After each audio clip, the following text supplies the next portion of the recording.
Hello, and welcome back to my venture across the United States, where I visit each state and cover some of the urban legends and local mythology present in the area. Today, we visit Connecticut, the Constitution State. This state may be famous for its seafood, nutmeg, and historical relevance, but underneath all of that dwells a state that, at least by USA standards, is quite old. Meaning it's got a lot of history left, dwelling beneath the ground in cemeteries and within the walls of homes. So come with me today, and let's see what the fifth state in the USA has to offer outside of its typical fare.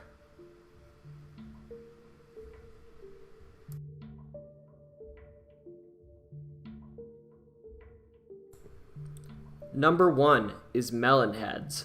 Some say they are deranged escapees of an asylum or a secluded community suffering the ill effects of inbreeding, but regardless, melon heads are people that are said to look like tiny people with large heads that survive by eating wild animals, stray animals, and the occasional person. These stories have European roots. For instance, in Bavaria, there was a so-called family of melon heads that terrorized a town. And there are also instances in England of similar folklore.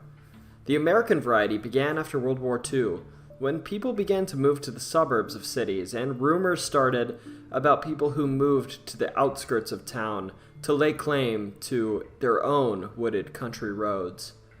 Theories claim that these people were banished into the wilderness either because of their escape from an institution or witchcraft, and that they turned to inbreeding to continue their community. It's said that this inbreeding, or potentially the eating of fellow people, is what made their heads so big relative to their bodies. They're said to bite or consume people that enter their territory, which, famously, is a street in Monroe, Connecticut referred to Dracula Drive. One particular story that's somewhat famous in Connecticut is that some workers were once paving a road on Sawmill City Road in Shelton, Connecticut, and while paving, these workers heard voices in the woods.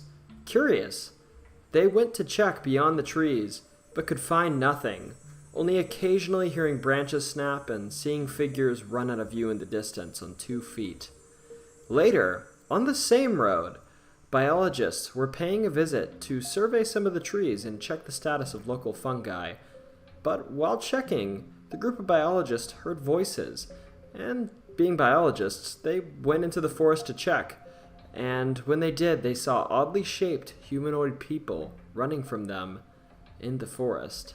And though I can't find any credible stories that substantiate this tale, there are lots of people that post on forums claiming that when they drive these roads, they see strange things.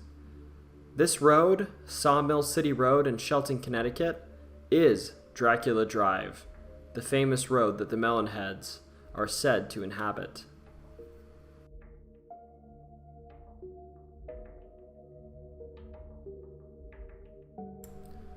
Number 2 is Hanna Crannah, the Wicked Witch of Monroe, Connecticut. Hanna Crannah lived in an area where the local law enforcement didn't necessarily believe that people accused of witchcraft needed to stand trial for it.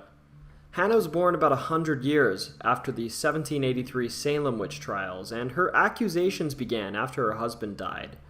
He went out for a walk one evening in an area that he knew very well, and, just happened to fall over the side of a cliff, even though this was a place he walked every day, which led to some locals to claim that Hanna had cast a spell on her husband to confuse him after a fight. After his death, Hanna lived in poverty and was said to actually use her negative reputation to extort food and supplies out of her neighbors, and that's where the legend of Hanna Crannah began. See, supposedly, Hanna performed feats such as laying a curse on a neighbor's pie that she often baked so they were never good again, and she cursed a man so he never caught another fish when he was fishing on her property without permission. And on top of that, there are claims that she caused the wheels to fall off of a neighbor's ox-driven cart. This tale began to come to an end when Hanna's pet rooster died, which locals said was her familiar. She then told a neighbor that she would soon pass, and she gave him specific instructions to carry her coffin by hand to the gravesite rather than by cart. The problem is, when she did pass, her neighbors ignored this request, and they tried using a sled to carry her coffin, which failed again and again and again until they finally gave up and followed her advice, taking her coffin by hand, which took until after sunset for them. Following this, after she was buried, when the funeral party returned to her home, they found her house aflame, which was the final nail in the coffin for the legend of Hanna Crannah. Today, you can visit Hanna's grave in Trumbull, Connecticut, although I personally wouldn't recommend it because some people say that a spectral figure wanders the graveyard and that its site has preceded car accidents on multiple occasions.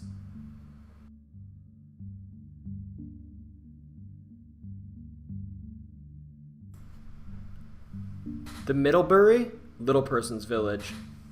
Tucked away in the woods of Middlebury, Connecticut, you can find a crumbling village of small buildings that is said to be inhabited by tiny people.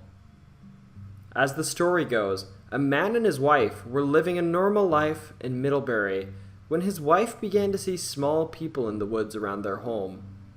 As she became more and more convinced that these people were real, she became crazed and demanded that her husband build these small people a home. The story sometimes ends with this man just building the homes for them, but some other accounts claim that the man began to hear voices of the little people, which drove him to build the village and subsequently take his own life. Nowadays, people claim this village is haunted by the spirits of these small people, or that the people themselves still dwell in a community here, waiting to prey upon visitors that stay a bit too long. Most interesting about this post is that the little people here have a throne. This throne, built by the crazed builder, carries a curse. If you sit on the throne, you have 7 years to live. Realistically, though, this is all a bit of a hoax. The Tiny People's Village is in reality just an old tourist attraction that was built as a part of the quasi-amusement park in the area. The amusement park had a trolley line, and this little village was just one attraction along it, and over time this trolley line attraction ceased operation, and thus they allowed the Little Person's Village to fall into disrepair. So, while an enticing local legend, no crazed man was behind the village. Instead, the Little Person's Village and the mythos surrounding it was a product of run-of-the-mill capitalism and the imaginations of those who rediscovered this old attraction.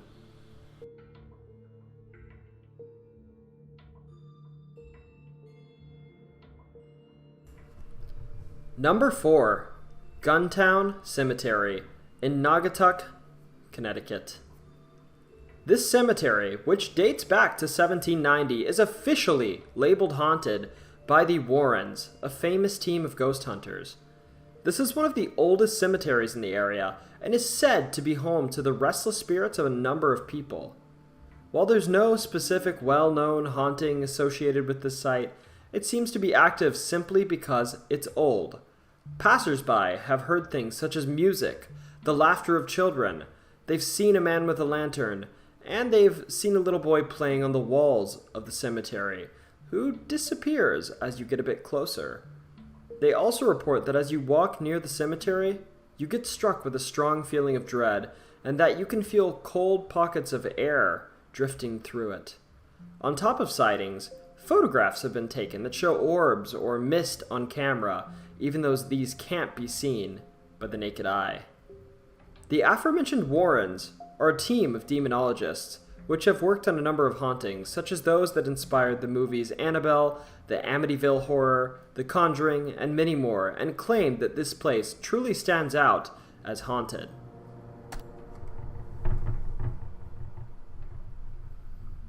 Number 5 is Fairfield Hills State Hospital in Newtown, Connecticut. You couldn't do a Haunted Places video without a mental institution, and this video is no exception to that near rule.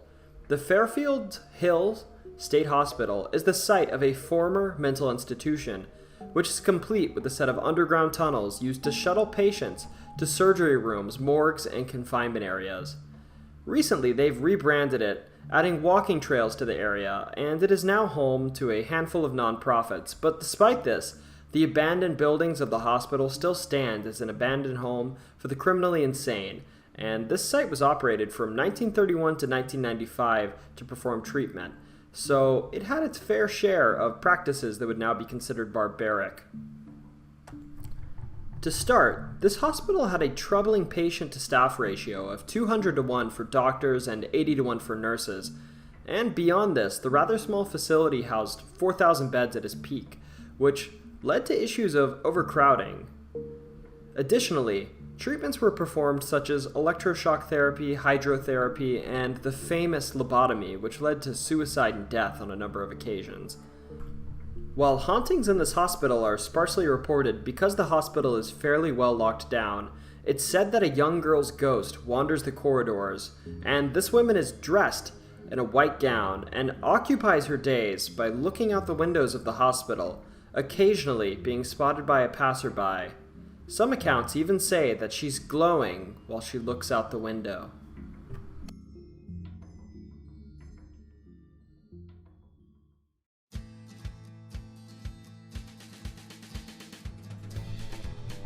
Thank you all for joining me today on this journey through the graveyards, hospitals, and oddities of Connecticut. If you like this video, please put in a good word for me next time you drive by Hanna Crannah's grave. Oh, and hitting the like button doesn't hurt either. If you want to see more, click on the subscribe button along with the alerts bell, and this time I'll be bringing you weekly content with no breaks. If nothing else, no matter what those people on the other side of the wall at Gunntown Cemetery tell you, or whatever the little people whisper in your ear, don't you ever forget, it's always story time.